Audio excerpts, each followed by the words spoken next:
Iwo Jima, février 1945. 8 miles carrés de roches volcaniques, de fumerolles sulfureuses et de sable noir. Situé presque exactement à mi-chemin entre Tokyo et les bases aériennes américaines de Saipan. Vue du ciel, l'île ne payait pas de mine un bout de terre en forme de côtelette de porc dérivant dans un Pacifique sans fin. Mais pour les 80 000 marines américains qui se préparaient à prendre d'assaut ces plages, et pour les 21 000 soldats japonais retranchés sous sa surface, ce morceau de terre désolé allait devenir l'un des champs de bataille les plus sanglants de l'histoire de la guerre. Le soldat de première classe, Jim Norton, avait 19 ans. Il se tenait sur le pont d'un transport de troupes, regardant l'île dans la lumière grise du matin. La marine et l'armée de l'air pilonnaient Iwo Jima depuis des semaines. C'était l'endroit le plus bombardé de tout le Pacifique. Les officiers supérieurs estimaient que la bataille durerait 3, peut-être 4 jours. Norton les croyait. La plupart des gars le croyaient. Ils n'avaient aucune raison d'en douter. Ils ignoraient que leurs obus n'avaient pratiquement aucun effet. Profondément sous la surface de l'île, l'enseigne de la marine japonaise Kiyoshi Endo attendait la fin des bombardements dans un réseau de tunnels qui défiait l'imagination. On nous ordonna de creuser des abris souterrains où nous nous mettions à couvert, se souvint-il. Les bombardements continuaient sans relâche, mais nous pouvions y résister. Plus de 26 km de tunnels courait sous la roche volcanique. À l'intérieur du mont Suribachi, le volcan dormant qui dominait la pointe sud de l'île, ces tunnels plongeaient à 7 étages dans la terre, reliant un hôpital fortifié à un centre de commandement et des centaines d'emplacements de canons. Les Américains martelaient la surface. Les Japonais vivaient en dessous. L'homme qui avait bâti cette forteresse souterraine était le lieutenant-général Tadamichi Kuribayashi. Il commandait la défense de l'île depuis les profondeurs du mont Suribachi et il comprenait sa situation avec une clarté brutale. Il était en infériorité numérique. Il était en infériorité d'armement. Sa marine et son armée de l'air avaient été déplacées vers Okinawa, préparant le dernier baroud d'honneur qui était encore à plusieurs mois. Il n'y aurait pas de renfort, pas de secours, pas de retraite. Kuribayashi ne pouvait pas gagner à Iwo Jima, et il le savait. Il conçut donc une stratégie aussi simple que sauvage, tuer autant d'Américains que possible. Il ordonna à chacun de ses soldats de prendre au moins 10 vies américaines avant de mourir. Moins que cela signifierait une mort sans honneur. Le sergent-chef japonais Kenai avait 21 ans lorsqu'il reçut ses ordres. C'était considéré comme un honneur de mourir au combat, dit-il. Nous offririons volontiers notre vie sous un commandant aussi vertueux. Ce n'était pas des paroles en l'air. Les Japonais d'Iwo Jima avaient appris depuis l'enfance que la reddition était la honte suprême, pire que la mort, pire que tout ce que l'ennemi pouvait infliger. Ils croyaient que s'ils étaient faits prisonniers, ils seraient exécutés. Chaque homme sur cette île s'attendait à y mourir, et presque chaque homme y mourrait. Mais pour comprendre comment le monde en était arrivé à ce moment, 80 000 jeunes Américains prêts à prendre d'assaut une île volcanique défendue par des hommes qui avaient déjà accepté leur propre mort, il nous faut remonter en arrière. Remonter jusqu'à un dimanche matin, 3 ans plus tôt, quand les Japonais lancèrent une attaque non provoquée contre la flotte navale américaine à Pearl Harbor, et que tout changea. Le président Roosevelt parla au nom de la nation dans les heures qui suivirent. « Peu importe le temps qu'il nous faudra pour surmonter cette invasion préméditée », déclara-t-il. Le peuple américain, dans sa juste puissance, triomphera par une victoire absolue. Le Japon impérial s'était allié à Hitler et Mussolini l'année précédente pour former les puissances de l'Axe, et la frappe sur Pearl Harbor était une audacieuse mainmise sur la domination par la nation insulaire et ses dirigeants militaires. L'Amérique était en guerre. Au cours des 3 années suivantes, les forces américaines contre-attaquèrent. Elles libérèrent une série d'îles de l'armée impériale et se rapprochèrent sans cesse de la patrie japonaise. Les États-Unis établirent des bases aériennes sur ces îles capturées et le 24 novembre 1944, Iwo Jima se trouvait directement sur la route des bombardiers. Les Japonais l'avaient chargé d'installations radars et d'avions de chasse. Les défenseurs de l'île pouvaient détecter l'approche des bains de neuf et envoyer des chasseurs pour les intercepter. Plus de 100 équipages de bombardiers américains furent perdus. Des chasseurs japonais détruisaient également des navires de ravitaillement. L'île devait être prise. Et ainsi, au matin du 18 février 1945, la marine américaine commença à pilonner Iwo Jima, depuis la mer et depuis les airs. L'objectif était de ramollir la tête de plage pour le débarquement qui commencerait le lendemain. 80 000 Marines, dont beaucoup n'étaient que des adolescents, des garçons qui n'avaient jamais quitté leur état natal avant de s'engager, allaient tenter la première invasion américaine du sol japonais souverain. Les défenseurs japonais comprenaient exactement ce que cela signifiait. C'était la première brèche dans leur patrie, et ils étaient prêts à mourir jusqu'au dernier plutôt que de céder un seul mètre. Sur les transports de troupes, les Marines effectuaient leurs derniers préparatifs. Certains nettoyaient leurs armes, certains écrivaient des lettres qu'ils espéraient ne pas être les dernières. Beaucoup assistaient à des offices religieux tenus sous les ponts, entassés dans des compartiments d'acier qui sentaient l'huile, la sueur et quelque chose que personne ne voulait nommer la peur. Jim Norton se souvint du silence. On aurait entendu une aiguille tomber à bord du navire, dit-il, parce que tout le monde était assez tendu. Dieu seul savait ce qui nous attendait. Allais-je être blessé, tué? Comment ça allait être? Personne ne parlait. Les hommes attendaient dans la cale. Le soldat de première classe, John Douglas, avait lui aussi 19 ans. Ce n'était pas un garçon qui s'effrayait facilement. Un jeune de 18 ans ne regarde pas trop loin devant lui, dit-il. Je n'avais pas vraiment peur. Puis il s'arrêta, et quelque chose changea dans sa voix. Je savais une chose qui m'inquiétait. Je savais que quand je descendrais cette échelle de corde le matin, je quitterais le navire-mère. Je n'aurais plus rien de l'Amérique. Je serais juste un homme en un endroit où je n'avais aucune idée de ce qui allait m'arriver. Il laissa cette pensée suspendue. Cette partie-là, c'était effrayant. Le soldat de première classe Clay Coble avait 19 ans. Il avait étudié les cartes et les photos de reconnaissance, et il avait fixé la sombre silhouette du mont Suribachi se dressant depuis la pointe sud de l'île. « Je peux encore voir ça dans mon esprit », dit-il des décennies plus tard. En regardant ça, en regardant la montagne, je ne savais pas à quel point on réussirait à gravir cette montagne. Je pensais que ça allait probablement être une très, très mauvaise affaire. Coble se souvint de la façon dont les officiers formulaient les choses. On ne parlait jamais de « si nous la prenons », se souvint-il. C'était « nous allons la prendre, nous allons y aller, et les Japonais vont se rendre » ou alors « les gars, je suis désolé de vous dire ça, mais vous devrez les tuer. Beaucoup de gens ont des scrupules à tuer, mais si vous ne les tuez pas, ils vous tueront. » À la tombée de la nuit du 18 février, la plupart des marines cessèrent de dormir et n'y parvinrent pas. Au matin, ils descendraient des filets de chargement dans des embarcations Higgins, en bois tournant dans les houles, attendant le signal pour toucher la plage. Chaque homme à bord de ces transports savait que certains d'entre eux ne reviendraient pas. La seule question était lesquels. Puis l'ordre arriva. « Marine, rejoignez vos postes de débarquement. » Ces mots fendirent le silence comme une lame. Les sergents aboyèrent. Les hommes se levèrent. « C'est ça, dit quelqu'un. On y va. » Un par un, ils passèrent leurs jambes par-dessus le bastingage et commencèrent à descendre les filets de chargement vers les embarcations en dessous. « C'est comme grimper », se souvint Norton, « sauf qu'on descend. On ne veut rien faire d'autre. Mais ce sont vos ordres, et c'est pour ça qu'on vous a entraîné. Alors vous le faites. » Les embarcations Higgins se remplirent de Marines et quittèrent les navires, tournant en formation en attendant le signal. Dans ces petits bateaux en bois, les garçons étaient entassés épaule contre épaule, exposés, vulnérables et pour la première fois de leur jeune vie, sous le feu ennemi. « Quand vous n'avez jamais eu de tir dirigé vers vous, vous ne savez même pas ce que ça fait comme son, » dit Norton. Mais tout d'un coup, vous réalisez que ces sons sont différents. Ça fait comme un ping-ping-ping. Quand vous tirez vous-même, c'est assez bruyant. Et puis quand vous voyez des gens tomber, ils sont touchés. Sur l'île, les forces japonaises regardaient l'armada approcher. L'enseigne Endo se souvint des préparatifs. J'ordonnais que chaque homme reçoive 2 grenades. Un officier japonais précisa. La première grenade était destinée à l'ennemi. La deuxième était à utiliser pour se suicider s'ils étaient grièvement blessés ou sur le point d'être capturés. Il n'y aurait pas de prisonniers ni d'un côté ni de l'autre. Pas aujourd'hui. À 9 h du matin, le 19 février 1945, la première vague d'embarcations de débarquement mit le cap vers la plage. 80 000 Marines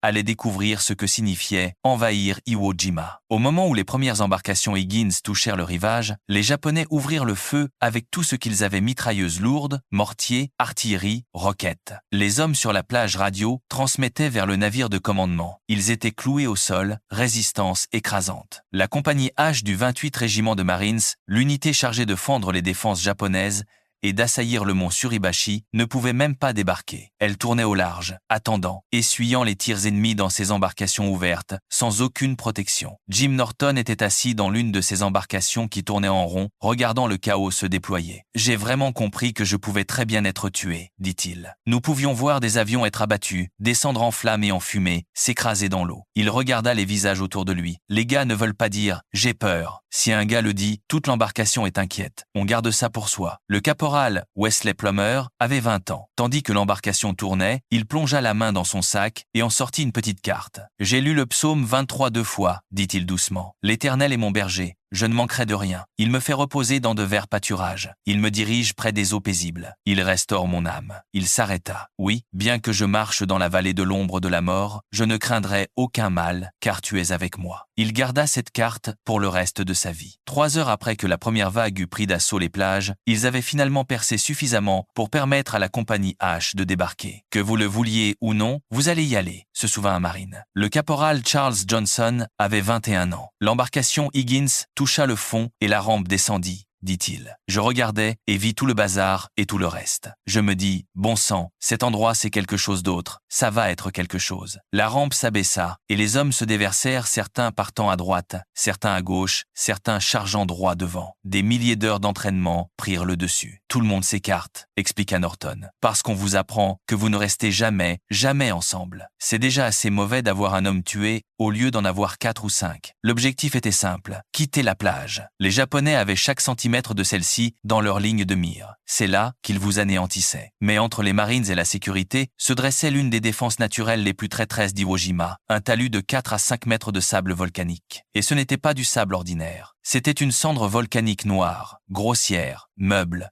qui engloutissait les bottes d'un homme jusqu'aux chevilles. Ce sable terrible, se souvint un marine. Il était très grossier et meuble. On s'y enfonçait pratiquement jusqu'aux chevilles. C'était dur de courir. Un autre décrivit la sensation comme essayer de sprinter dans du marc de café. On ne trouvait pas d'appui, on ne pouvait pas creuser une tranchée, on ne pouvait rien faire sinon avancer péniblement un pas à la fois, tandis que les mitrailleuses japonaises balayaient la plage. John Douglas portait un fusil automatique Browning, 9 kg d'acier, plus 13 chargeurs de munitions, pesant chacun environ 700 grammes. C'est pour ça que je ne pouvais pas quitter la plage, dit-il. Je ne pouvais pas aller plus loin, et quand je me couchais, je pouvais voir les tirs de mitrailleuses arriver, et je ne pouvais rien y faire. Je ne pouvais pas bouger. Il resta là dans le sable noir, les balles cousant le sol autour de lui, incapable de se lever. À midi, la compagnie H et le reste du 28 régiment de Marines étaient censés avoir traversé l'île, environ 650 mètres de territoire ennemi découvert. Ils n'avaient avancé que de quelques mètres. Les Japonais étaient devant eux. Un mur de débris en flammes était derrière eux. Pas d'abri, pas de secours, pas d'issue. Wesley Plummer se souvint de la scène. Quand nous débarquâmes sur la plage, c'était très encombré. Certaines embarcations avaient dû s'arrêter au large à cause des épaves. Il n'y avait pas d'endroit pour elles d'atterrir. Bill Nicholas, un soldat de première classe de 19 ans, essaya de trouver les mots. On pouvait sentir la cordite, la poudre à canon, très facilement. Et il y avait des spectacles que vous voyiez, mais que vous ne voudriez partager avec personne. Des gens avaient été littéralement détruits. D'autres étaient blessés, essayant de trouver un endroit pour obtenir de l'aide. Il s'arrêta, puis dit simplement « La meilleure façon que je puisse l'expliquer. Je regardais les plages, et c'était comme l'enfer sur Terre. C'est la meilleure façon que je puisse l'expliquer. Une vision terrible. Tandis que des milliers de Marines étaient blessés, leur corps déchirés par les canons japonais des médecins de la Navy, et des corpsmen luttaient pour sauver des vies au milieu du carnage. Le lieutenant Dr Thomas Brown arriva sur la plage et ne vit que la mort. Tous les hommes que je vis sur la plage dans notre bataillon quand je débarquais étaient morts. Puis, dit-il, ce ne fut qu'une minute ou deux avant que j'entende un corpsman dire « Oh, Jésus, aide-moi ». Il s'occupait d'un marine blessé dont une partie du crâne avait été emportée. Et je dis « Roi, je ne suis pas Jésus, mais je vais t'aider ». Nous lui bandâmes la tête. Il n'y avait pas grand-chose à faire. Il lui avait donné une injection de morphine. L'homme était en train de mourir, et nous le savions, et en quelques minutes, il rendit son dernier souffle. À la fin de ce premier jour, la compagnie H s'était arrêtée à quelques centaines de mètres de la traversée de l'île. Plus de 2000 Marines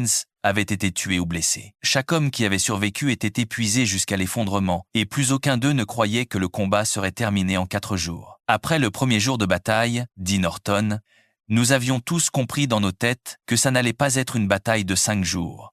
Ça allait être bien plus long. Tandis que les Marines se préparaient à passer leur première nuit sur Iwo Jima, le sommeil n'était pas une option. Peu importe à quel point leur corps était brisé. Sur chaque autre île pour laquelle ils s'étaient battus, il y avait eu des arbres, des broussailles, quelque chose pour fournir de l'abri. Sur Iwo Jima, il n'y avait rien. Nous n'avions pas d'abri sauf à nous terrer dans le sable, dit un marine. Et sous ce sable, dans toutes les directions, l'ennemi attendait. Le réseau de tunnels japonais était le secret le plus mortel de l'île.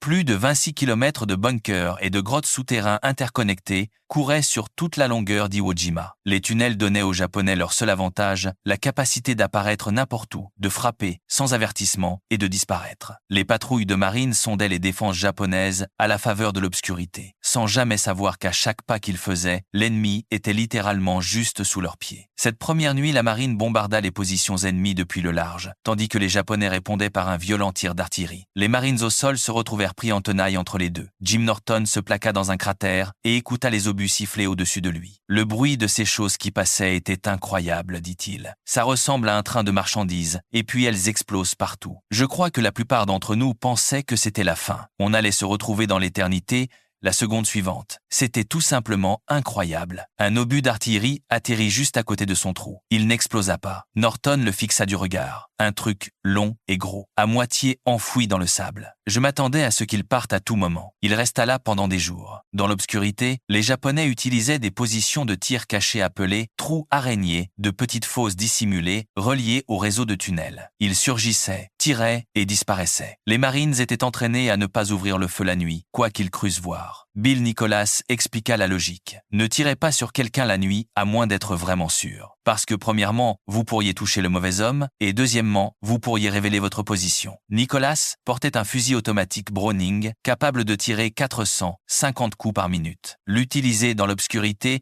ne ferait que faire de lui une cible. Pour distinguer amis et ennemis dans le noir, les Marines utilisaient des mots de passe, des mots choisis spécifiquement parce qu'ils contenaient des sons qui n'existaient pas dans la langue japonaise. Les mots de passe étaient soit des voitures, soit des arbres. Lincoln se souvint un Marine parce qu'ils ont du mal à prononcer les L. Et Maple parce qu'ils ont vraiment du mal à prononcer ça. Dans la vallée de l'ombre de la mort, la survie dépendait de la capacité d'un homme à dire le mot Lincoln. Quand le soleil se leva enfin le deuxième matin, Jim Norton découvrit à quel point il avait frôlé la mort dans la nuit. Juste à l'extérieur de la tranchée, probablement à moins d'1,5 mètre, il y avait un soldat japonais mort. Il avait sur lui toutes sortes de matériel pour nous faire sauter. Quelqu'un l'avait eu avant qu'il ne nous ait. Norton s'arrêta, et c'était comme ça chaque nuit. Vos nerfs vous jouent des tours. Vous croyez les voir et ils ne sont pas là, mais souvent ils le sont, et vous ne les voyez pas. Au matin du deuxième jour, la compagnie H du 28 régiment de Marines reçut l'ordre de commencer l'assaut sur le mont Suribachi. Ils attendirent que la marine ramollisse les défenses japonaises. L'enseigne Endo regarda le bombardement depuis l'intérieur de la montagne. Les cuirassés américains étaient alignés en rang, se souvint-il. Quand une rangée avait accompli sa mission, la suivante arrivait depuis le sud. Le bombardement continuait sans interruption. Wesley Plummer ressentait les déflagrations depuis le sol. Il y avait une quantité terrifiante de tirs depuis les navires en mer, dit-il. Et les avions mitraillaient, bombardaient et larguaient des bombes au napalm à quelques centaines de mètres devant nous. À 8h30, le bombardement s'arrêta pour laisser les marines avancer. Mais quand les tirs cessèrent, la résistance japonaise était aussi forte qu'avant. Les tunnels avaient tenu. Les premières troupes à assaillir la montagne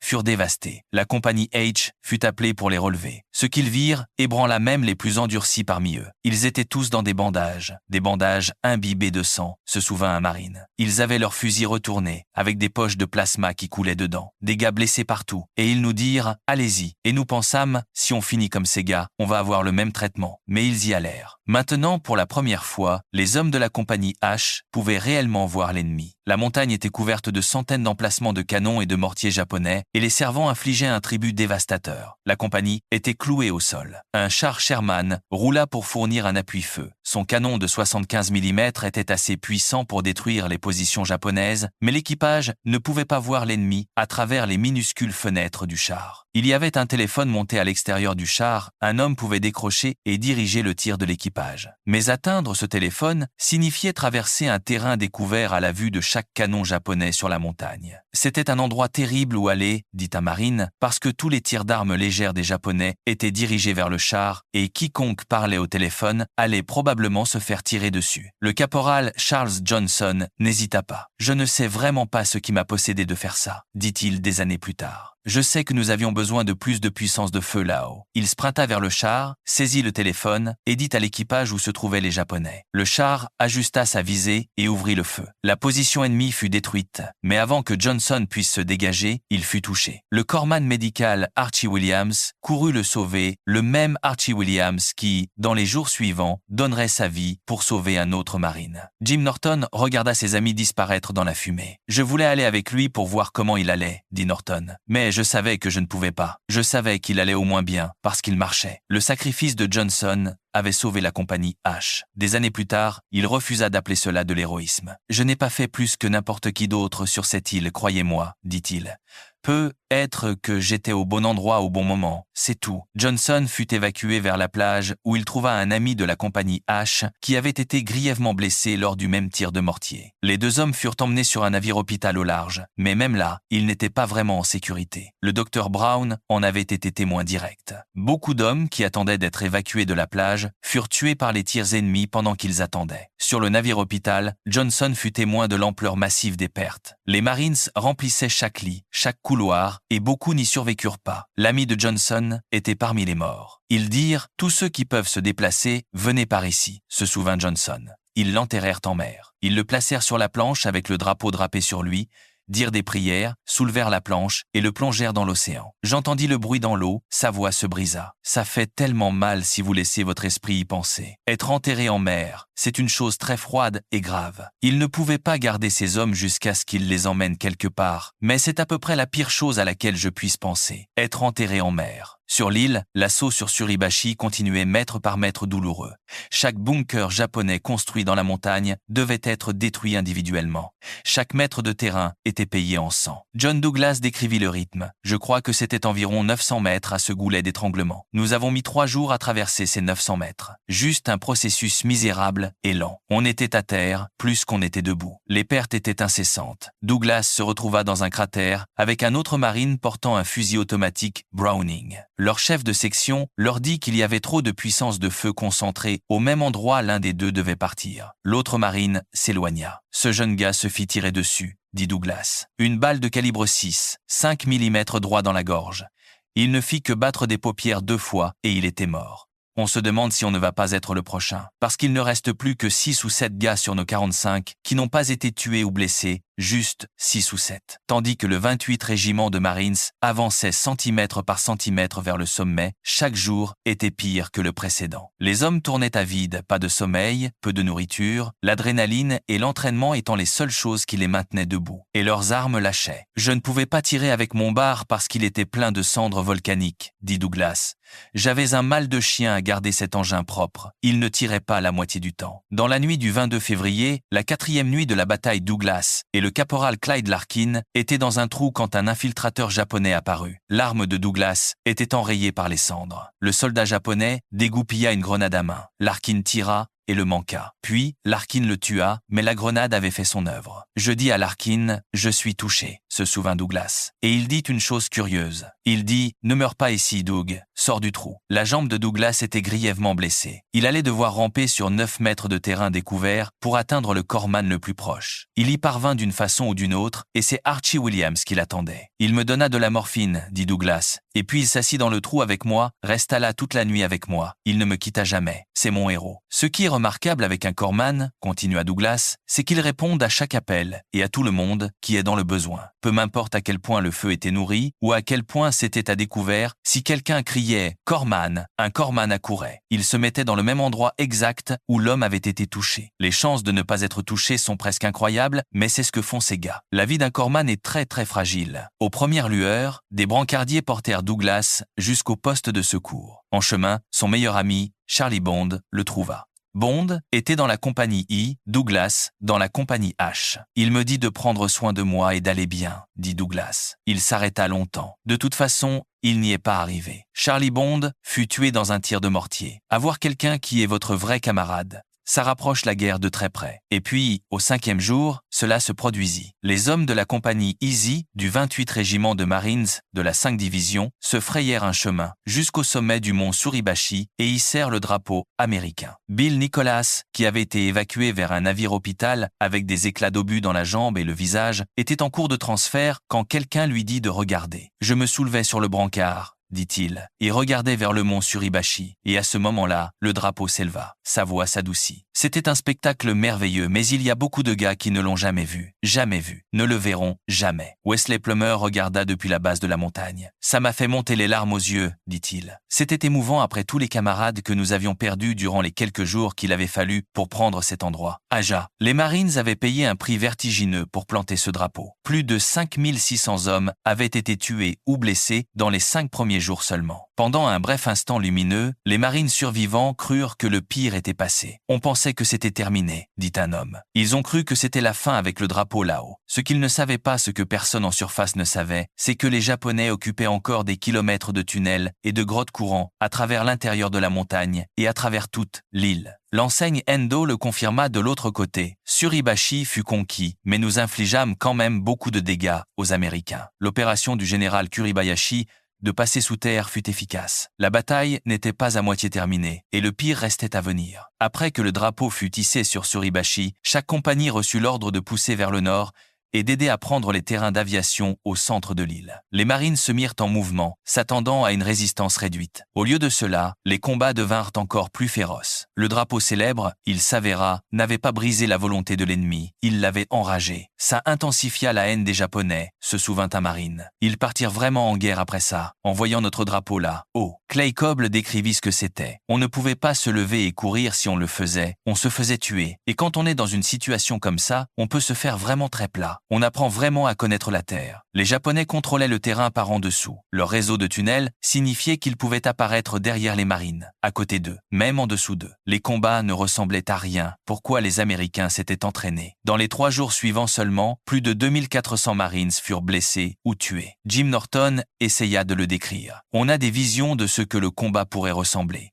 Nous n'aurions jamais pensé que ça ressemblerait à ça. Les pertes là-bas étaient tout simplement incroyables. L'enfer sur Terre, cet endroit était tout simplement incroyable. Les Marines découvrirent et capturèrent des centaines de grottes reliées au réseau de tunnels, et ils comprirent enfin comment l'ennemi pouvait rester invisible tout en continuant à opposer une résistance aussi meurtrière. Les Américains essayèrent d'utiliser des prisonniers de guerre pour convaincre les Japonais cachés dans les grottes de se rendre. La plupart refusèrent. Beaucoup choisirent la mort. Les forces américaines se tournèrent vers les lance-flammes, arrosant les grottes et les tunnels de napalm. Le sergent-chef Kanai expliqua l'état d'esprit japonais. Quand nous nous engageâmes dans l'armée, nous savions que nous nous battrions jusqu'à la dernière goutte de sang pour notre pays. On nous avait appris que si nous devenions prisonniers de guerre, nous serions fusillés. Il n'y avait pas d'autre choix. Certains marines entraient dans les grottes eux-mêmes. Ça vous donne un sentiment nauséeux d'être là, dedans, dit l'un d'eux, parce qu'on ne sait jamais d'où ils allaient sortir. On n'est pas resté là très longtemps. Ce qu'ils ne pouvaient pas nettoyer, ils le scellaient. Des équipes de démolition utilisaient des explosifs pour faire s'effondrer les entrées des grottes, piégeant les soldats japonais à l'intérieur. À mesure que la bataille s'étirait dans sa 2e semaine,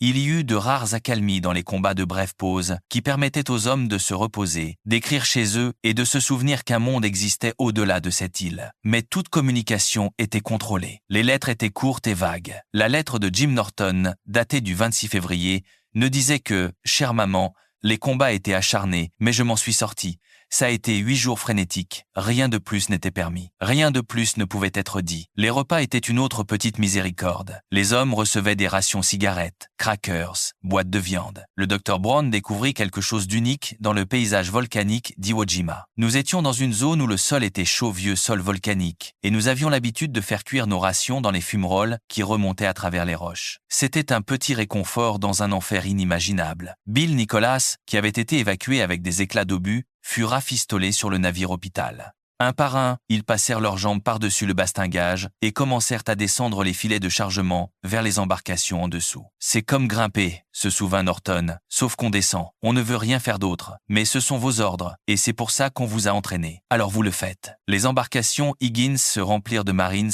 et quittèrent les navires, tournant en formation en attendant le signal. Dans ces petits bateaux en bois, les garçons étaient entassés épaule contre épaule, exposés, vulnérables et pour la première fois de leur jeune vie, sous le feu ennemi. Quand vous n'avez jamais eu de tir dirigé vers vous, vous ne savez même pas ce que ça fait comme son, dit Norton. Mais tout d'un coup, vous réalisez que ces sons sont différents. Ça fait comme un ping-ping-ping. Quand vous tirez vous-même, c'est assez bruyant. Et puis quand vous voyez des gens tomber, ils sont touchés. Sur l'île, les forces japonaises regardaient l'armada approcher. L'enseigne Endo se souvint des préparatifs. J'ordonnais que chaque homme reçoive 2 grenades. Un officier japonais précisa. La première grenade était destinée à l'ennemi. La deuxième était à utiliser pour se suicider s'ils étaient grièvement blessés ou sur le point d'être capturés. Il n'y aurait pas de prisonniers ni d'un côté ni de l'autre. Pas aujourd'hui. À 9 h du matin, le 19 février 1945, la première vague d'embarcations de débarquement mit le cap vers la plage. 80 000 Marines allaient découvrir ce que signifiait envahir Iwo Jima. Au moment où les premières embarcations Higgins touchèrent le rivage, les Japonais ouvrirent le feu avec tout ce qu'ils avaient: mitrailleuses lourdes, mortiers, artillerie, roquettes. Les hommes sur la plage radio transmettaient vers le navire de commandement. Ils étaient cloués au sol, résistance écrasante. La compagnie H du 28 régiment de Marines, l'unité chargée de fendre les défenses japonaises et d'assaillir le mont Suribachi, ne pouvait même pas débarquer. Elle tournait au large, attendant, essuyant les tirs ennemis dans ses embarcations ouvertes, sans aucune protection. Jim Norton était assis dans l'une de ces embarcations qui tournait en rond, regardant le chaos se déployer. « J'ai vraiment compris que je pouvais très bien être tué, » dit-il. Nous pouvions voir des avions être abattus, descendre en flammes et en fumée, s'écraser dans l'eau. Il regarda les visages autour de lui. Les gars ne veulent pas dire « j'ai peur ». Si un gars le dit, toute l'embarcation est inquiète. On garde ça pour soi. Le caporal, Wesley Plummer, avait 20 ans. Tandis que l'embarcation tournait, il plongea la main dans son sac et en sortit une petite carte. « J'ai lu le psaume 23 2 fois, dit-il doucement. L'Éternel est mon berger. Je ne manquerai de rien. Il me fait reposer dans de verts pâturages. Il me dirige près des eaux paisibles. Il restaure mon âme. » Il s'arrêta. « Oui, bien que je marche dans la vallée de l'ombre de la mort, je ne craindrai aucun mal, car tu es avec moi. » Il garda cette carte pour le reste de sa vie. 3 heures après que la première vague eut pris d'assaut les plages, ils avaient finalement percé suffisamment pour permettre à la compagnie H de débarquer. « Que vous le vouliez ou non, vous allez y aller », se souvint un marine. Le caporal Charles Johnson avait 21 ans. L'embarcation Higgins toucha le fond et la rampe descendit, dit-il. Je regardais et vis tout le bazar et tout le reste. Je me dis, bon sang, cet endroit c'est quelque chose d'autre, ça va être quelque chose. La rampe s'abaissa et les hommes se déversèrent, certains partant à droite, certains à gauche, certains chargeant droit devant. Des milliers d'heures d'entraînement prirent le dessus. Tout le monde s'écarte, expliqua Norton, parce qu'on vous apprend que vous ne restez jamais, jamais ensemble. C'est déjà assez mauvais d'avoir un homme tué au lieu d'en avoir 4 ou 5. L'objectif était simple, quitter la plage. Les Japonais avaient chaque centimètre de celle-ci dans leur ligne de mire. C'est là qu'ils vous anéantissaient. Mais entre les Marines et la sécurité se dressait l'une des défenses naturelles les plus traîtresses d'Iwo Jima, un talus de 4 à 5 mètres de sable volcanique. Et ce n'était pas du sable ordinaire. C'était une cendre volcanique noire, grossière, meuble, qui engloutissait les bottes d'un homme jusqu'aux chevilles. Ce sable terrible, se souvint un marine. Il était très grossier et meuble. On s'y enfonçait pratiquement jusqu'aux chevilles. C'était dur de courir. Un autre décrivit la sensation comme essayer de sprinter dans du marc de café. On ne trouvait pas d'appui, on ne pouvait pas creuser une tranchée, on ne pouvait rien faire sinon avancer péniblement un pas à la fois, tandis que les mitrailleuses japonaises balayaient la plage. John Douglas portait un fusil automatique Browning, 9 kg d'acier, plus 13 chargeurs de munitions, pesant chacun environ 700 grammes. « C'est pour ça que je ne pouvais pas quitter la plage, » dit-il. « Je ne pouvais pas aller plus loin, et quand je me couchais, je pouvais voir les tirs de mitrailleuses arriver, et je ne pouvais rien y faire. Je ne pouvais pas bouger. Il resta là dans le sable noir, les balles cousant le sol autour de lui, incapable de se lever. À midi, la compagnie H et le reste du 28 régiment de Marines étaient censés avoir traversé l'île, environ 650 mètres de territoire ennemi découvert. Ils n'avaient avancé que de quelques mètres. Les Japonais étaient devant eux. Un mur de débris en flammes était derrière eux. Pas d'abri, pas de secours, pas d'issue. Wesley Plummer se souvint de la scène. Quand nous débarquâmes sur la plage, c'était très encombré. Certaines embarcations avaient dû s'arrêter au large à cause des épaves. Il n'y avait pas d'endroit pour elles d'atterrir. Bill Nicholas, un soldat de première classe de 19 ans, essaya de trouver les mots. On pouvait sentir la cordite, la poudre à canon, très facilement. Et il y avait des spectacles que vous voyiez, mais que vous ne voudriez partager avec personne. Des gens avaient été littéralement détruits. D'autres étaient blessés, essayant de trouver un endroit pour obtenir de l'aide. Il s'arrêta, puis dit simplement « La meilleure façon que je puisse l'expliquer. Je regardais les plages, et c'était comme l'enfer sur terre. C'est la meilleure façon que je puisse l'expliquer. Une vision terrible. Tandis que des milliers de Marines étaient blessés, leurs corps déchirés par les canons japonais des médecins de la Navy, et des corpsmen luttaient pour sauver des vies au milieu du carnage. Le lieutenant Dr Thomas Brown arriva sur la plage et ne vit que la mort. Tous les hommes que je vis sur la plage dans notre bataillon quand je débarquais étaient morts. Puis, dit-il, ce ne fut qu'une minute ou deux avant que j'entende un corpsman dire « Oh, Jésus, aide-moi ». Il s'occupait d'un marine blessé dont une partie du crâne avait été emportée. Et je dis « Roi, je ne suis pas Jésus, mais je vais t'aider ». Nous lui bandâmes la tête. Il n'y avait pas grand-chose à faire. Il lui avait donné une injection de morphine. L'homme était en train de mourir, et nous le savions, et en quelques minutes, il rendit son dernier souffle. À la fin de ce premier jour, la compagnie H s'était arrêtée à quelques centaines de mètres de la traversée de l'île. Plus de 2000 Marines avaient été tués ou blessés. Chaque homme qui avait survécu était épuisé jusqu'à l'effondrement, et plus aucun d'eux ne croyait que le combat serait terminé en 4 jours. Après le premier jour de bataille, dit Norton, nous avions tous compris dans nos têtes que ça n'allait pas être une bataille de 5 jours. Ça allait être bien plus long. Tandis que les Marines se préparaient à passer leur première nuit sur Iwo Jima, le sommeil n'était pas une option. Peu importe à quel point leur corps était brisé. Sur chaque autre île pour laquelle ils s'étaient battus, il y avait eu des arbres, des broussailles, quelque chose pour fournir de l'abri. Sur Iwo Jima, il n'y avait rien. Nous n'avions pas d'abri sauf à nous terrer dans le sable, dit un marine. Et sous ce sable, dans toutes les directions, l'ennemi attendait. Le réseau de tunnels japonais était le secret le plus mortel de l'île. Bill Nicholas fut témoin de l'une de ces attaques. Ils sortirent vite, dit-il, en courant, en criant, en agitant leur drapeau. C'était terminé en peu. Être 5 ou 10 minutes. Je n'en vis jamais d'autres vivants après ça. J'en vis beaucoup de morts, mais jamais de vivants. Même la reddition était une arme. Un jour, 3 soldats japonais émergèrent les mains levées, portant des drapeaux blancs. Quand ils arrivèrent en terrain découvert, se souvint un marine, et que quelques gars se levèrent pour accepter la reddition, l'un d'eux tomba à terre et devint un trépied humain. Ils avaient une mitrailleuse attachée dans son dos. D'autres se précipitaient en avant, en serrant contre leur poitrine des grenades dégoupillées, se faisant exploser en plein air. Et même après la mort, les Japonais étaient dangereux. Ils piégeaient leur propre mort. Si vous touchiez le corps, vous étiez tué, dit un marine. Les planificateurs de la bataille avaient prédit 3 à 4 jours.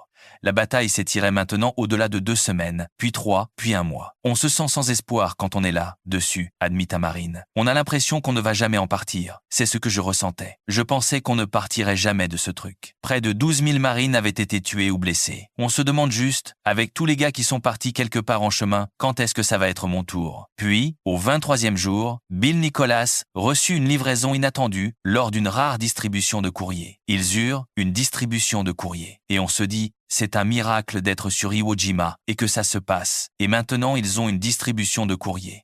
Sa lettre venait du docteur Ellen P. Burke, la directrice des écoles de sa ville natale. Nicholas l'ouvrit et lut qu'il se voyait accorder l'adhésion à la Société nationale d'honneur et qu'on lui décernait son diplôme de lycée. Il ôta son casque, glissa la lettre à l'intérieur, remit sa casquette de baseball et son casque. « J'avais donc mon diplôme de lycée », dit-il avec un mince sourire. « Peut-être qu'un jour ça me servirait à quelque chose, mais c'est du passé. Pour l'instant, demain matin. » Le lendemain matin, Nicholas et son peloton repartirent. Ils avaient avancé d'environ 12 mètres quand ils tombèrent dans une embuscade japonaise depuis un trou araignée. « Ça n'a pris que quelques secondes, » dit Nicholas. « Je reçus une balle dans le bras gauche. Les 2 gars du milieu furent tués sur le coup. Mon camarade eut le pouce de la main gauche emporté. Nicholas fut évacué à nouveau. Cette fois, il ne reviendrait pas. À l'extrémité nord de l'île, les dernières forces du général Kuribayashi étaient acculées dans une zone si sauvage qu'elle avait mérité le nom de « gorge sanglante ». Les Japonais manquaient de tout munitions, eau, nourriture, bandages. Le sergent-chef Kanai décrivit les derniers jours « Notre condition physique s'était détériorée. Nous souffrions du manque de nourriture et d'eau. Nous n'avions plus de bandages neufs. Alors nous déchirions les uniformes des soldats morts pour panser nos blessures. » Kanai porta un dernier communiqué au quartier général de Kuribayashi, un message du contre-amiral Ishimaru, demandant à toutes les forces restantes de se regrouper pour un dernier combat. Kanai savait que ce serait la dernière bataille. Le 26 mars 1945, 36 jours après que les Marines avaient pris d'assaut les plages pour la première fois, les forces américaines atteignirent ce qu'elles croyaient être le dernier bunker de commandement du général Kuribayashi. Wesley Plummer était là quand ils le détruisirent. C'était la plus grande explosion et le plus grand bruit que j'ai jamais entendu, dit-il. Je ne sais pas combien de milliers de kilos de poudre ils y ont mis, mais c'était vraiment un grand bruit. Le corps de Kuribayashi ne fut jamais retrouvé. Certains Japonais crurent qu'il fut tué lors d'un dernier combat. D'autres crurent qu'il se suicida. La vérité mourut avec lui quelque part sous les décombres. Pour les survivants japonais, la fin apporta des sentiments contradictoires. L'enseigne Endo se souvint des jeunes soldats. Ceux qui tremblaient de peur avant la bataille, prêts à affronter une mort certaine, pleurèrent de chagrin en apprenant la nouvelle. Les soldats plus âgés n'avaient qu'une expression de soulagement, et certains nourrissaient une rage qui ne refroidirait jamais. L'enseigne Sayaoi parla du Premier ministre Hideki Tojo avec un mépris que les décennies n'avaient pas amoindri. « Je ne pardonnerai jamais à Tojo. Il a entraîné les gens dans la détresse la plus extrême et est resté à Tokyo à vivre dans le luxe. Même maintenant, je ne lui pardonne pas. » Les chiffres d'Iwo Jima défient la compréhension. Sur les quelques 21 000 défenseurs japonais, plus de 20 000 furent tués. Seuls environ 250 furent faits prisonniers. Du côté américain, plus de 6 000 marines moururent et près de 20 000 furent blessés. L'enseigne Endo nota la tragique asymétrie. Le nombre de morts du côté japonais était bien plus élevé parce que les Américains secouraient et soignaient leurs blessés. Les soldats japonais qui étaient blessés auraient pu survivre s'ils avaient été secourus, mais ce n'était pas possible, alors ils mouraient tous. La compagnie H du 28 régiment de Marines paya l'un des prix les plus élevés. Elle avait débarqué sur Iwo Jima avec 240 Marines et 6 corpsmen de la Navy. Elle quitta l'île avec 43 hommes, un taux de perte de 82%. Les chiffres ne saisissent pas ce que cela signifie. Cela signifie que sur 5 garçons qui descendirent ces filets de chargement le matin du 19 février, 4 d'entre eux furent tués ou blessés. Cela signifie que l'homme à côté de vous, et l'homme à côté de lui, et l'homme à côté de celui-là presque certainement, l'un de vous ne rentrerait pas chez lui. Tandis que les survivants marchaient vers la plage, ils passaient passèrent devant un cimetière où des milliers de leurs frères Marines étaient enterrés sous des croix blanches. Toute la zone dans laquelle nous avions combattu était couverte de croix blanches, se souvint un homme. Ils tinrent une cérémonie commémorative pour la 5e division de Marines. Le mot qui revenait encore et encore était le même. Wesley Plummer le dit simplement. Je me sentis vraiment mal pour tous les camarades qui avaient été tués et tous les amis que j'avais perdus, et j'espérais qu'il n'y aurait plus jamais de bataille comme celle que nous venions de terminer sur Iwo Jima. La prison. Clay Coble n'était pas sûr que tout était vraiment terminé jusqu'à ce que l'île disparaisse derrière le sillage du navire. On n'était pas vraiment sûr que tout était sécurisé jusqu'à ce qu'on soit à bord du navire, dit-il. Tandis que l'île disparaissait, on se sentait plus exalté parce qu'on était loin de l'île. On n'était plus en danger immédiat. Certains des hommes se tinrent à la rambarde et regardèrent Iwo Jima rétrécir dans le Pacifique. La plupart se détournèrent. Je n'avais aucun désir de regarder en arrière, dit Coble. Juste une île solitaire là, bas, au milieu de l'océan. Quand ils atteignirent la cantine, les cuisiniers avaient préparé un repas côtelette de porc, sauce, purée de pommes de terre et petit pain maison au levain. C'était la première nourriture cuisinée que nous ayons eue, se souvint Coble. Il sourit. Seigneur Tout-Puissant, c'était bon. C'était vraiment, vraiment bonne nourriture. Jim Norton était allongé dans un lit d'hôpital à Guam. Dès qu'il fut suffisamment fort pour tenir un stylo, ou plutôt, dès qu'une infirmière put en tenir un pour lui, il dicta une lettre chez lui. Elle commençait comme chaque lettre chez soi commençait, « Chère maman ». Ce qui suivit était plus difficile. Vous avez probablement reçu ma lettre du 26 février écrite pendant l'action, et vous savez combien nous étions occupés. Vous comprenez, j'en suis sûr, que je ne pouvais pas écrire aussi souvent que d'habitude, mais vous savez que vous êtes toujours dans mes pensées. J'avais beaucoup de chance au moment où je vous ai écrit, mais la situation s'est durcie, et j'ai été blessé il y a 2 semaines aujourd'hui, allongé ici, à réfléchir à tout cela.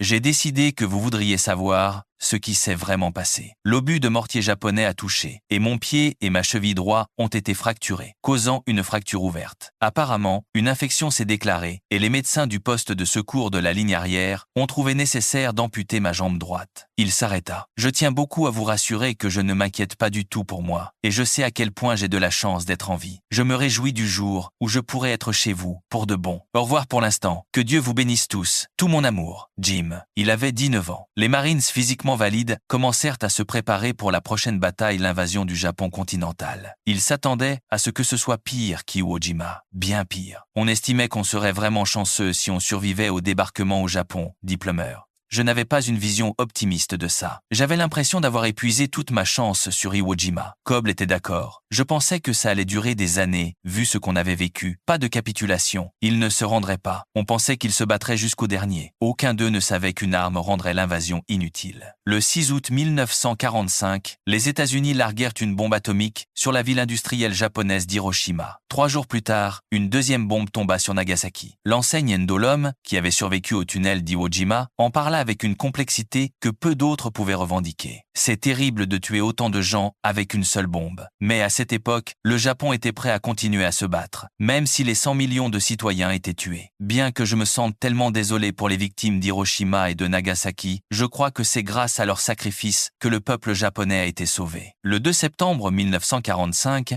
le Japon capitula officiellement. La guerre avait coûté 300 000 vies américaines et plus d'1 million de vies japonaises. Le coût en vies humaines était immense, mais la Seconde Guerre mondiale était finalement terminée. Bill Nicholas le dit simplement, « C'est juste un bon sentiment de savoir que les hostilités ont pris fin.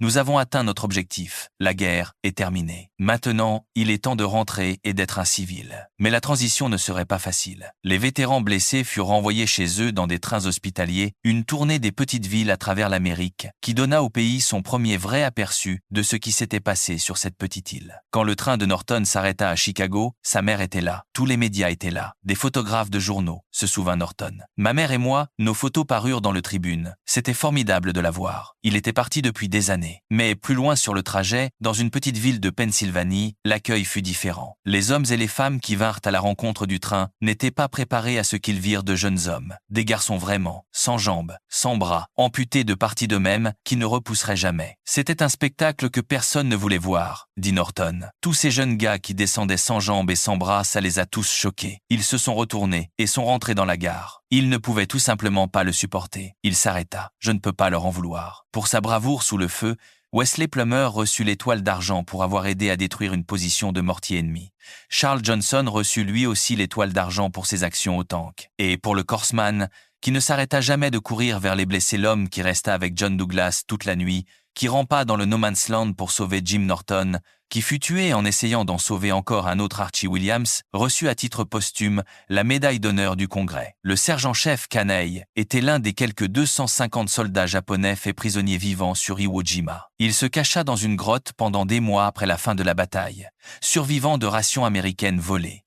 Nous nous glissions dans les campements ennemis pour voler de la nourriture, se souvint-il. Les rations des Américains étaient assez bonnes par rapport aux rations militaires japonaises. Une nuit, un camarade soldat japonais le trouva et le persuada de se rendre. « Je pensais que ce serait la fin de ma vie, » dit Kanai. « On nous avait dit que si nous devenions prisonniers de guerre, nous serions fusillés. Puis les Marines m'aidèrent et je fus emmené au poste des Marines. » Il ne fut pas fusillé. On lui donna de la nourriture et des soins médicaux. Tout ce qu'on lui avait appris sur l'ennemi avait été un mensonge. Plus de 6000 Marines moururent sur Iwo Jima. Plus de 20 000 soldats japonais périrent. Chacun d'eux était le fils de quelqu'un, l'ami de quelqu'un, la raison d'espérer de quelqu'un. Ce n'étaient pas des chiffres, ce n'étaient pas des statistiques. C'étaient des garçons de 19 ans du Kansas et des sergents de 21 ans de Tokyo. Et ils méritaient des vies pleines, qui leur furent volées sur 8000 carrés de sable volcanique noir au milieu de l'océan Pacifique. La bataille s'est terminée il y a plus de 80 ans, mais ces échos ne se sont jamais dissipés. Ils vivent dans les croix blanches qui couvrent le sol où la compagnie H combattit. Ils vivent dans le témoignage des hommes